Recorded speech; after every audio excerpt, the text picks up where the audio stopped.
Hi friends, स्वागत है आप सभी की आपके ही अपने यूट्यूब चैनल ट्यूटोरिंग क्लासेस में। जैसा कि हमने पोल के माध्यम से आपसे पूछा था कि क्या 10th क्लास के इकोनॉमिक्स के क्लास भी शुरू की जाए, तो आपका बहुत अच्छा रिस्पांस रहा। आपके कहने पर ही आज का यह वीडियो हम लोग ला रहे हैं। तो जैसा आपने विश्वास जताया है, हम आपको विश्वास जता रहे हैं कि इस वीडियो के देखने के बाद आपको किसी प्रकार की समस्या देखने को नहीं मिलेगा। यकीन मानिए, आपके मन मस्तिष्क में ये छवि छप जाएगी। एनीवे, अगर आपको किसी भी प्रकार का डाउट क्लियर नहीं हो रहा है और आप पीडीएफ चाहते हैं तो वीडियो को लाइक कर दें और एक कमेंट बॉक्स में प्यारा सा कमेंट कर दें, जिसके इससे भी बेटर क्लास आपके लिए उपलब्ध करा सके। तो फ्रेंड्स, आइए शुरू करते हैं। यदि आप इस चैनल पे पहली बार हैं तो अभी चैनल को सब्सक्राइब करके बेल आइकन को दबा दें, जिससे कि हमारे प्रत्येक वीडियो का नोटिफिकेशन मिलता रहे। 10th इकोनॉमिक्स अर्थशास्त्र का पहला चैप्टर है अर्थव्यवस्था के विकास एवं इसके इतिहास, और हम लोग लघु उत्तरीय प्रश्न का सीरीज लेकर के आए हैं, जिसमें से लघु उत्तरीय प्रश्न का पहला प्रश्न है अर्थव्यवस्था किसे कहते हैं। आइए इसको साधारण भाषा में समझते हैं। अर्थव्यवस्था का अर्थ होता है आर्थिक क्रियाओं का ऐसा संगठन जिसके अंतर्गत लोग कार्य करके अपनी आजीविका का संचालन करते हैं। यहाँ पे एक शब्द आया है आर्थिक क्रियाओं का ऐसा संगठन। अब बात करते हैं ये आर्थिक क्रियाएं क्या है। तो हमारी वे सभी क्रियाएं जिससे हमें आय प्राप्त होता है वे आर्थिक क्रियाएं कहलाती हैं। और ये आर्थिक क्रियाएं विभिन्न प्रकार की वस्तुएं एवं सेवाओं के संसाधन के साथ साथ लोगों के रोजगार का अवसर भी प्रदान करता है।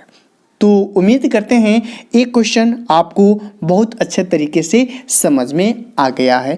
यानी कि अर्थव्यवस्था का अर्थ है कि वे सभी क्रियाएं जिसके द्वारा मनुष्य अपनी आजीविका का संचालन करते हैं। आइए हमारे पास नेक्स्ट क्वेश्चन है मिश्रित अर्थव्यवस्था क्या है। तो आपको पता होना चाहिए ये अर्थव्यवस्था के प्रकार से संबंधित यह क्वेश्चन है। अर्थव्यवस्था के 3 प्रकार हैं, मिश्रित अर्थव्यवस्था, पूंजीवादी अर्थव्यवस्था और समाजवादी अर्थव्यवस्था। ये जो मिश्रित अर्थव्यवस्था है ये हमारा पूंजीवादी और समाजवादी अर्थव्यवस्था का मिश्रण होता है, मिश्रित रूप होता है। पूंजीवादी अर्थव्यवस्था में क्या होता है, उत्पादन के जितने भी साधन होते हैं उसका स्वामित्व किसी एक व्यक्ति के पास होता है, जिसका उपयोग वो अपनी निजी लाभ के लिए करता है। जबकि सामाजिक अर्थव्यवस्था में है उसका बागडोर स्वामित्व के देखा जाए तो देश के सरकार के पास होता है, जो देश के कल्याण के लिए करता है। और मिश्रित अर्थव्यवस्था में जब यह पूंजीवादी तथा समाजवादी अर्थव्यवस्था का हो गया तो इसके उत्पादन पे स्वामित्व हो गया सरकार तथा निजी कंपनियों के अंतर्गत आ जाता है। और भारत में पूछ लिया जाता है भारत में कैसी अर्थव्यवस्था है, तो भारत में मिश्रित अर्थव्यवस्था है। आइए अगला क्वेश्चन है हमारे पास, थर्ड क्वेश्चन है सतत विकास क्या है। चैप्टर का नाम है अर्थव्यवस्था के विकास एवं इसके इतिहास। अर्थव्यवस्था के कई स्तर हैं इसके विकास के, आर्थिक विकास, मौद्रिक विकास, समाजवादी तथा सतत। अब उसका डिफिनीशन देखा जाए तो कई प्रकार से किया जा सकता है, और इस वीडियो में करें तो वीडियो लंबा हो जाएगा। आइए जिस टॉपिक की बात कर रहे हैं सतत विकास क्या है, तो सतत विकास है बाबू की इसका सही अर्थ देखा जाए तो इसका अर्थ हुआ लगातार विकास, कंटिन्यू। यानी कि वैसा विकास जो रह सके, टिकाऊ बना रहे और केवल वर्तमान समय के लिए नहीं बल्कि हमारी जो अगली पीढ़ी है उसको भी ध्यान में रख के किया जाता है। उम्मीद करते हैं यह तीनों क्वेश्चन आपको अच्छे से समझ में आ गया होगा। आइए हमारे पास अगला क्वेश्चन है आर्थिक नियोजन क्या है। एक क्वेश्चन बहुत ही हाईलाइटेड है और आपसे पूछा भी जाता है, आर्थिक नियोजन। तो देखते हैं इसका अर्थ समझते हैं पहले। ये आर्थिक नियोजन का अर्थ क्या होता है? तो राष्ट्र की प्राथमिकताओं के अनुसार जो होता है, देश के संसाधनों का विभिन्न विकासात्मक क्रियाओं के लिए करना होता है और उसी के कल्याण के लिए हम लोग योजना आयोग का गठन भी किया गया है। आइए अब इसको कैसे परिभाषित करेंगे।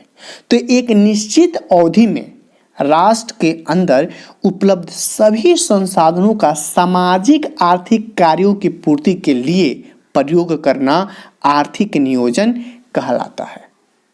आइए सेकेंड लास्ट क्वेश्चन देखते हैं, मानव विकास रिपोर्ट क्या है? ये भी बहुत ही हाईलाइटेड क्वेश्चन है। तो मानव विकास रिपोर्ट जो है एक ऐसा रिपोर्ट होता है जिसके द्वारा विभिन्न देशों के लोगों की तुलना किस आधार पर की जाती है? उनके शैक्षणिक स्तर के अनुसार, उनके स्वास्थ्य की स्थिति के अनुसार और वहाँ के प्रति व्यक्ति आय को ध्यान में रख करके एक रिपोर्ट तैयार किया जाता है जिसे मानव विकास रिपोर्ट कहते हैं। आइए इस सेशन का लास्ट क्वेश्चन देखते हैं, आधारित संरचना पर प्रकाश डालें। अब देखिए बहुत ही मोस्ट VVI क्वेश्चन है यह, आधारित संरचना क्या होता है? तो देखिए किसी भी देश के लिए जितना ही अधिक ये आधारित संरचना होगा उस देश का विकास उतना ही तेजी से होगा। अब बात करते हैं ये आधारित संरचना का मतलब क्या होता है। तो आधारित संरचना का मतलब उन सभी सुविधाओं तथा सेवाओं से है जो देश के आर्थिक यानी कि पैसा आर्थिक विकास के लिए सहायक होते हैं, जैसे बिजली, परिवहन, संचार, बैंकिंग के अलावा आपके स्कूल, कॉलेज, ये समस्त जो हैं ये उस देश के आधारित संरचना होती है। ये सभी जो है आर्थिक विकास के आधार हैं और आर्थिक विकास आधारित संरचना का महत्वपूर्ण स्थान होता है। ये किसी भी देश में है उस देश का विकास स्तर तीव्र गति से होगा। अगली वीडियो में आपके पाठ्य पुस्तक में जो दीर्घ उत्तरीय क्वेश्चन दिए हैं उसको लेकर के आएंगे। यदि इस वीडियो में आपका रिस्पांस अच्छा रहा तो फिर मिलते हैं हम लोग अगली वीडियो में। तब तक के लिए धन्यवाद।